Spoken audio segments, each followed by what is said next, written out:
السلام علیکم۔ اردو کہانی نگری میں خوش آمدید۔ میں ان چند خوش قسمت لوگوں میں سے تھی جنہیں بہت ہی چاہنے والا سسرال ملتا ہے۔ میرے ساس سسر ہر وقت میرے آگے پیچھے گھومتے ہیں۔ میری ساس مجھ سے بیٹیوں جیسا برتاؤ کرتی۔ میری شادی کو زیادہ دن نہ گزرے تھے، میں اپنے سسرال میں بالکل ایسے ہی رچ بس گئی تھی جیسے یہیں پیدا ہوئی ہوں۔ میری دو چھوٹی نند بھابھی بھابھی کرتے نہ تھکتی اور میں ہر وقت خدا کا شکر ادا کرتی۔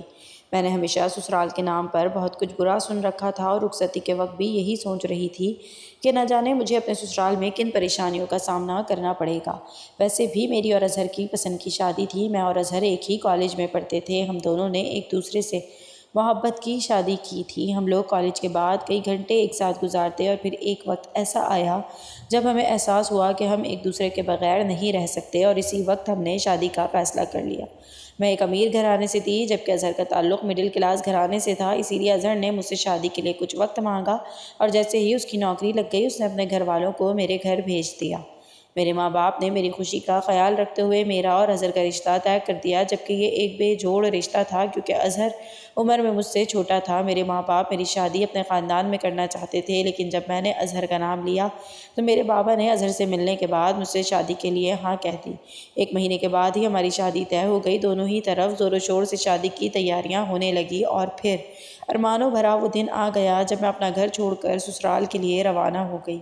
ماں باپ کو چھوڑنے کے دکھ کے ساتھ اظہر کو پا لینے کی خوشی بھی تھی۔ اظہر کے ماں باپ نے مجھے پورے دل سے اپنے گھر میں جگہ دی تھی اور میرے تمام خدشات اور وسوسوں کو پوری طرح مٹا دیا تھا۔ شادی کی رات میں دلہن بنی اظہر کی سیج پر بیٹھی تھی، پورا کمرہ خوشبوؤں سے معطر تھا۔ میری ساس کمرے میں آئی اور کہنے لگی کہ آج سے تم میری بہو نہیں بلکہ بیٹی ہو، اگر تمہیں اس گھر میں کوئی بھی تکلیف ہو تو تم اظہر سے پہلے مجھے بتانا۔ وہ بہت سادہ سی تھی، مجھے بہت اچھی لگی۔ تھوڑی ہی دیر بعد اظہر بھی کمرے میں آ گیا۔ اس نے میرا ہاتھ تھاما اور محبت کا اظہار کیا۔ میرے خاطر وہ ساری دنیا سے لڑ سکتا تھا اور مجھے ان کے ماں باپ کو بہت اہمیت دینی ہوگی، یہ بات اس نے مجھے جتا دی تھی۔ ہر لڑکے کی طرح وہ بھی یہی چاہتے تھے کہ میں ان کی بیوی ہونے کی حیثیت سے ان کے ماں باپ کی عزت کروں اور اس گھر میں اپنی جگہ بناؤں، لیکن مجھے تو اپنی جگہ بنانے کے لیے کچھ کرنا ہی نہیں پڑا تھا۔ میرے ساس سسر خود ہی مجھ سے بہت محبت کرتے تھے۔ اظہر بھی اس بات سے بہت خوش تھے کہ انہیں روایتی لڑائی جھگڑوں کا سامنا نہیں کرنا پڑا تھا۔ میرے سسرال والے پڑھے لکھے نہیں تھے لیکن ان کے دل محبت سے بھرے ہوئے تھے۔ سب سے زیادہ خوشی مجھے اس وقت محسوس ہوئی جب میرے سسر نے میری شادی کے کچھ ہی دن بعد ایک بڑی سی مٹھائی کی دکان کھول لی اور اس کا نام شہناز مٹھائی رکھا۔ میرا نام شہناز تھا اور یہ دکان میرے سسر نے میرے نام سے کھولی تھی۔ اس سے زیادہ میرے لیے اور کیا اعزاز ہو سکتا تھا کہ میرے سسر نے اپنے کاروبار کے لیے میرے نام کو منتخب کیا تھا، جبکہ وہ خود بھی بیٹیوں کے باپ تھے اور مجھ سے پہلے ان کی بیٹیوں کا حق تھا، لیکن انہوں نے مجھے صرف بیٹی کہا ہی نہیں تھا بلکہ دل سے مانا بھی تھا۔ میرے گھر والے شروع میں مجھے لے کر بہت فکر مند رہا کرتے تھے کیونکہ میرے سسرال والے زیادہ پڑھے لکھے نہیں تھے، لیکن جب میں اپنے گھر جاتی اور وہ مجھ سے سوال پوچھتے تو میں انہیں اطمینان دلا دیتی۔ میں بھی ہمیشہ انہیں خوش ہی نظر آتی تھی، میرے چہرے پر ایک کھلی مسکراہٹ ہوتی۔ میری ساس خود مجھے میری ماں کے گھر بھجواتی، اظہر مجھے چھوڑ کر آتے۔ میرے سسر ہر رات دکان سے واپسی میں میرے لیے میری پسند کی مٹھائی لے کر آنے لگے تھے اور مٹھائی لا کر وہ میرے ہی کمرے میں بیٹھ جاتے۔ میں خوشی خوشی ان کی لائی ہوئی مٹھائی کھاتی جو واقعی ہی بہت لذیذ ہوتی۔ مجھے میٹھا ویسے ہی پسند تھا، میٹھا کھاتے ہی مجھے نیند آیا کرتی تھی۔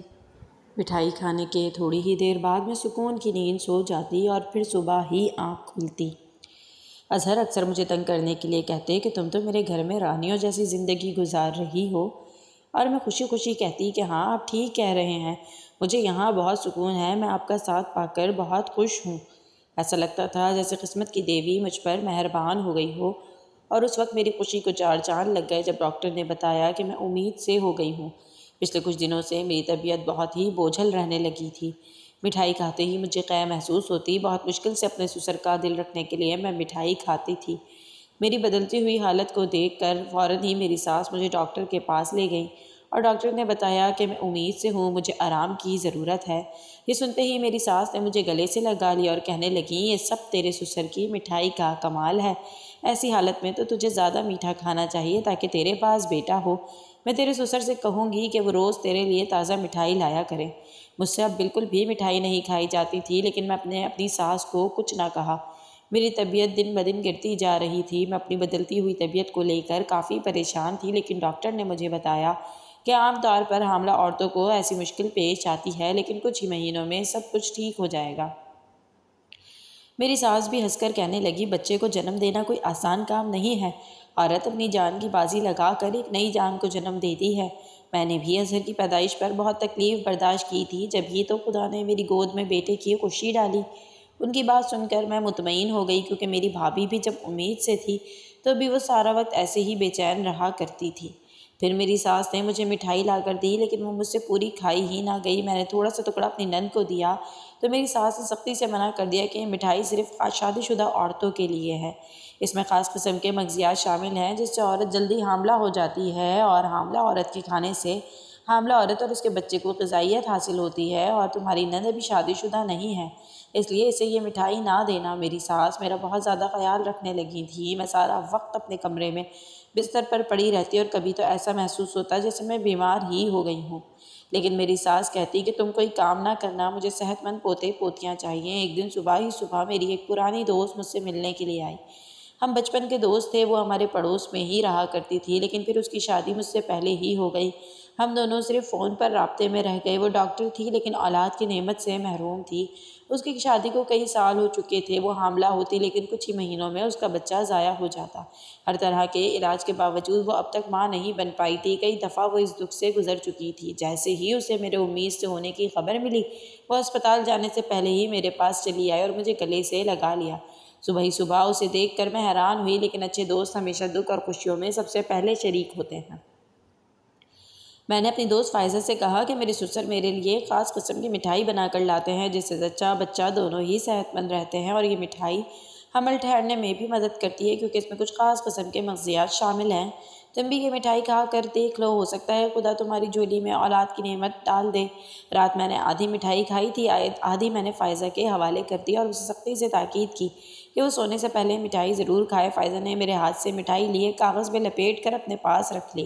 کافی دیر وہ میرے پاس بیٹھی رہی۔ میں اسے اپنے سسرال والوں کے قصیدے سناتی رہی۔ کبھی وہ میرے سسرال والوں کا رویہ جان کر خوش ہوتی تو کبھی حیران رہ جاتی۔ پھر اس سے بھی زیادہ حیرانی کی بات اسے یہ لگتی کہ میری نندیں بھی میری ساس سسر جتنی ہی اچھی تھی۔ وہ مجھے بہت ساری دعائیں دیتی، واپسی کے لیے اٹھ گئی اور کہنے لگی کہ وہ ضرور میری مٹھائی کو چیک کرے گی، وہ بھی حاملہ ہونا چاہتی ہے، اور ہو سکتا ہے کہ یہ مٹھائی اس کی زندگی میں بھی خوشیاں بھر دے۔ میں نے بھی دل ہی دل میں اس کے لیے دعائیں کی اور اسے دروازے تک رخصت کیا۔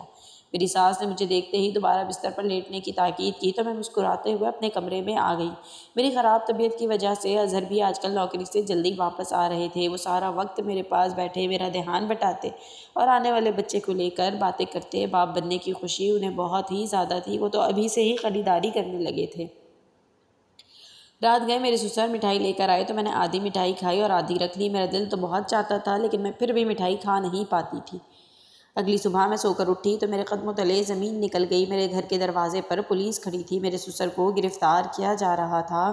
میں پریشانی کے عالم میں باہر نکلی تو یہ دیکھ کر حیران رہ گئی کہ پولیس والوں کے ساتھ میری دوست فائزہ بھی کھڑی تھی۔ میں نے حیرت سے فائزہ سے پوچھا، تم یہاں کیا کر رہی ہو؟ یہ تو تمہارے اسپتال کا وقت ہے، اور پولیس یہاں کیوں آئی ہے؟ فائزہ کہنے لگی کہ تمہیں سب کچھ خود ہی پتہ چل جائے گا، اور سارا سچ تمہیں تمہارے سسر بتائیں گے۔ پولیس والے نے میرے سامنے ہی میرے سسر کی کمر پر ایک زوردار ہاتھ مارا تو وہ بلبلا اٹھے۔ میری ساس چیختے ہوئے مجھے بددعائیں دینے لگی کہ جس بہو کو ہم نے سراغوں پر بٹھا کر رکھا، اس نے ہی ہماری پیٹھ پر خنجر گھونپ دیا۔ وہ مجھے بہت برا بھلا کہہ رہی تھیں، اور میں اس ساری صورتحال سے بالکل انجان تھی۔ مجھے تو یہ بھی نہیں پتہ تھا کہ میری دوست پولیس کو کیوں لے کر آئی ہے۔ پولیس والے نے میرے سسر سے کہا کہ مٹھائی کا سارا سچ تم خود یہیں اگل دو گے، یا پولیس اسٹیشن لے جا کر تمہاری درگت بنائی جائے۔ پولیس والے کی بات سن کر میں حیران رہ گئی، نہ جانے وہ مٹھائی کے کون سے سچ کا ذکر کر رہا تھا، لیکن اس کے بعد جو کچھ میرے سسر نے بتایا وہ سن کر میرے رونگٹے کھڑے ہو گئے۔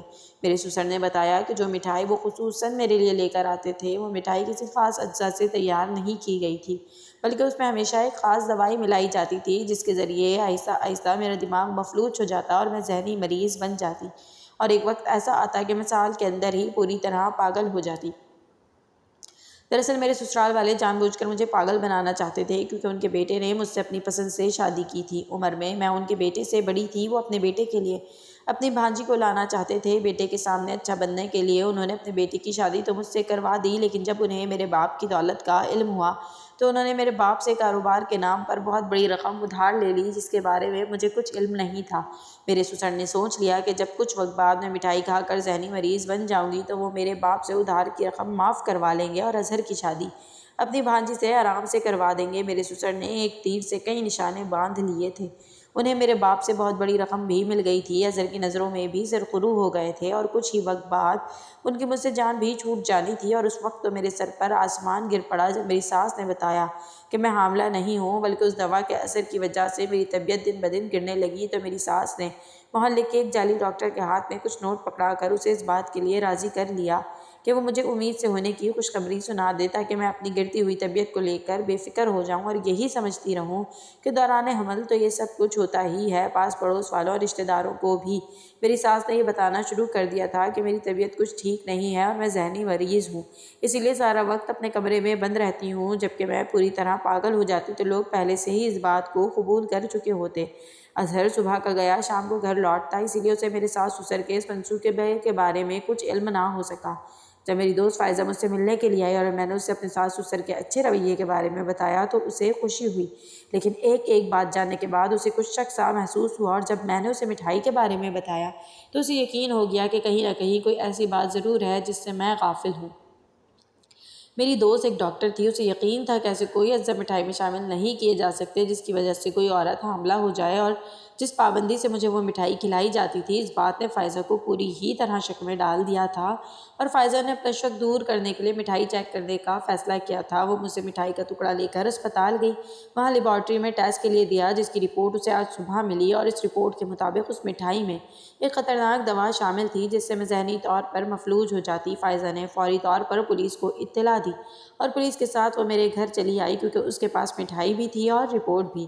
پولیس کے 2 ہاتھ پڑتے ہی میرے ساس سسر نے بھی سارا سچ اگل دیا تھا، کیونکہ ان کے وہم و گمان میں بھی نہیں تھا کہ ان کا بچھایا ہوا جال اس طرح ٹوٹ جائے گا۔ ان کے حساب سے تو انہوں نے پوری منصوبہ بندی ٹھیک طرح سے کی تھی، لیکن فائزہ نے درمیان میں آ کر ان کے منصوبے کو مٹی میں ملا دیا تھا۔ اگر فائزہ ڈاکٹر نہ ہوتی اور روز طرح طرح کی عورتوں سے نہ ملتی تو شاید اسے بھی یہ بات محسوس نہ ہو پاتی۔ میری آنکھوں پر تو اظہر کی محبت کی پٹی بندھی تھی، جس کے آگے مجھے کچھ بھی دکھائی نہیں دیتا تھا۔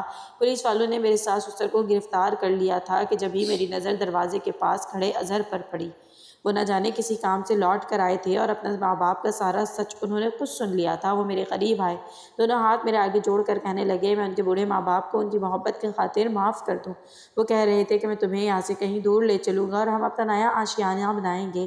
تم بھلے ہی دل سے میرے ماں باپ کو معاف نہ کرنا، لیکن ان کے خلاف پولیس کارروائی نہ کرو۔ میں اس عمر میں اپنے ماں باپ کو جیل میں قید نہیں دے سکتا۔ فائزہ نے فیصلہ مجھ پر چھوڑ دیا تھا، وہ واپس چلی گئی تھی۔ میں نے ایک نظر اپنے ساس سسر پر ڈالی، انہوں نے بھلے ہی جان بوجھ کر سب کچھ کیا تھا، لیکن مجھے ان سے محبت ہو گئی تھی۔ میں تو یہی سمجھتی تھی کہ وہ لوگ مجھ سے مخلص ہیں۔ میں جانتی تھی کہ اگر اظہر کے ماں باپ کو جیل ہو جائے گی تو وہ کبھی خوش نہیں رہ پائیں گے، میں ان کو تکلیف میں دیکھ کر میں خوش نہیں رہ سکوں گی۔ اسی لیے میں نے اپنا دل بڑا کرتے ہوئے اس کے ماں باپ کو معاف کر دیا۔ اظہر نے اسی وقت اپنا اور میرا سامان باندھا اور میرا ہاتھ پکڑ کر اپنے گھر اور ماں باپ چھوڑ دیا۔ اظہر کے ماں باپ نے اپنے اکلوتے بیٹے کو روکنے کی بہت کوشش کی، لیکن اب اظہر کے دل میں بھی ان کے لیے گنجائش باقی نہیں تھی۔ اظہر کے ماں باپ نے جو نفرت کا بیج اپنے دل میں بویا تھا، اس کا پھل آج انہیں حاصل ہو گیا تھا۔ میں نے اور اظہر نے اپنا نیا آشیانہ بنا لیا تھا، لیکن کبھی کبھی مجھے اپنے ساس سسر کی محبت بھرے وہ لمحے بہت یاد آتے جب وہ مجھے بہت محبت سے اپنی بیٹی کہا کرتے تھے۔ میں نے سوچ لیا تھا کہ کچھ وقت کے بعد میں اظہر کو اس بات کے لیے منا لوں گی کہ وہ اپنے ماں باپ کو معاف کر کے ان سے اپنے تعلقات بحال کر لیں، کیونکہ ماں باپ ایک درخت کی جڑوں کی مانند ہوتے ہیں، اور اولاد کتنی ہی بڑی اور طاقتور کیوں نہ ہو جائے، وہ اپنی جڑوں کے بغیر کھڑی نہیں رہ سکتی۔ میں نے اپنے ماں باپ سے کہہ کر اپنے سسر کا قرضہ بھی معاف کروا دیا، اور دھیرے دھیرے اس بات کے لیے اپنے شوہر کو راضی کر لیا کہ وہ کبھی کبھی اپنے ماں باپ سے مل کر آیا کریں۔ کچھ وقت بعد سچ میں ہی خدا نے میری گود میں اولاد ڈال دی۔ میں اپنی دوست کی شکر گزار تھی جس نے ایک سچا دوست ہونے کا فرض نبھایا اور مجھے بڑی آزمائش سے بچا لیا۔ میں آج بھی فائزہ کے لیے دعا کرتی ہوں کہ خدا اس کی جھولی میں بھی اولاد کی نعمت ڈال دے تاکہ وہ بھی ایک مکمل زندگی گزار سکے۔ اگر آپ کو ہماری آج کی ویڈیو پسند آئی ہو تو چینل کو سبسکرائب کیجیے، ویڈیو کو لائک کیجیے اور اپنے کمنٹس شیئر کرنا نہ بھولیے۔